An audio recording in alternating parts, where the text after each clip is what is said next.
Naomba nimalizie kwa kuwashukuru ofisi ya Mufti kwa kuendelea kuratibu mambo yote ya kidini vyema. Kwa kweli nchi yetu sasa hivi imetulia. Imetulia katika upande wa amani kwa nchi nzima, na imetulia katika upande wa dini. Ile migogoro mingi sasa hivi haipo. Alhamdulillah. Mwenyezi Mungu atudumishe katika amani hii tuliyokuwa nayo. Sisi kwa upande wa siasa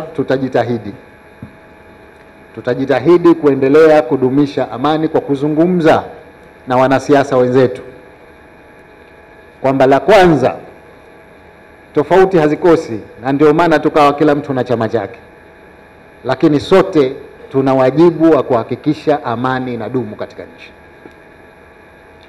Sasa kwanza tulete amani, halafu tutayazungumza yale ambayo tunaona kwamba hayajakaa sawa.